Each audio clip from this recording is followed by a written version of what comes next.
Hi everybody, it's Danny here from Angel Handmade Papercraft. Today I am working with Whimsy stamps and I've got an image from the Get My Monkeys set. So that comes with an image as well as the sentiment. It is a digital stamp. The markers I'm using today are a little bit different. So these markers I was able to purchase from Kmart that we have here in Australia. They're very similar to Copic's. They do have a bigger nib, but I thought, hey, let's try them out and get some colouring done. So I will have all of the markers that I use listed on my blog. I did use about, I think there's 3 or 4 sets of the markers in total. So I've grabbed a couple from each set just to make all the colours match up. And I'm just working my way through getting him all coloured. So I'm pretty happy with the way these markers worked. I am colouring on some Express It blending card. So they did have a very similar blending as what Copics do. So working our way through here. I am going to end up cutting him out, but I did print him onto a larger sheet.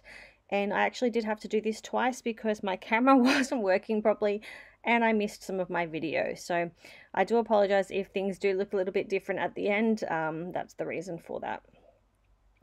I'm also going to be pulling in some papers from Whimsy stamps as well, but they are all leftovers from other projects, so I'm apologizing that I don't have the names of all of the paper collections, but they are all from Whimsy stamps.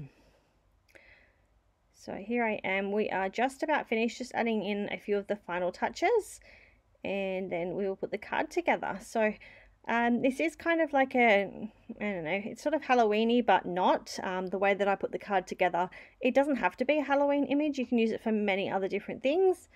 Here I am just grinding the image. I did use some washi tape so that I didn't move my image around too much.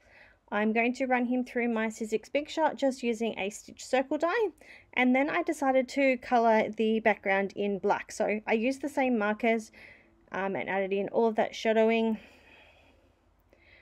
I kind of didn't really know where I was going from here. It did take a little bit longer to get these markers all blended together. I did have to do a few different coats to the background, but I'm pretty happy with how it turned out.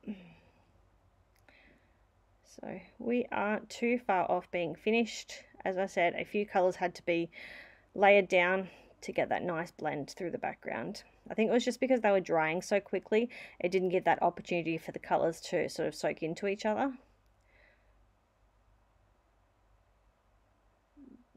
And just fixing up a few little areas there where the colours had bled in.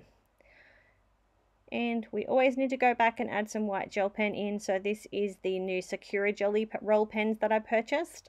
I absolutely love them. And here's all the markers that I ended up using and the completed image before I added all the black background. So this is the sentiment that came with the set. I did add some black marker around the outside because I wanted it to sort of look rough and rumble, kind of. I don't know how to explain it. I'm using some craft cardstock here. I'm using my EK Success Star Confetti Punch. You guys know I love this punch. It's the only one that actually sits on my desk pretty much all the time, unless I'm having a big cleanup, then I'll put him away, but he ends up on my desk and usually stays there. Cardstocks are from American Crafts. And now I'm just pulling in a few other bits and pieces that I had sitting around on my desk. And we're going to add all of those bits and pieces down to a card, just using some ATG. Just realized a few little spots there that just needed a little bit more color. Here is my trusty little tub I have with all of my leftovers. I had some stars cut out in the white as well, so popped all of those down, decorated the inside of the card as well. And my card is almost complete, so I always add a white layer inside for the recipient to write in before it gets sent out to their recipient. So I did a quick cleanup and that is my card complete. So here's a few photos of the completed image and then I'll show you the card all put together. So I thank you all for watching. Sorry I'm a bit delayed in my video this week and I hope to see you all again next week. Bye.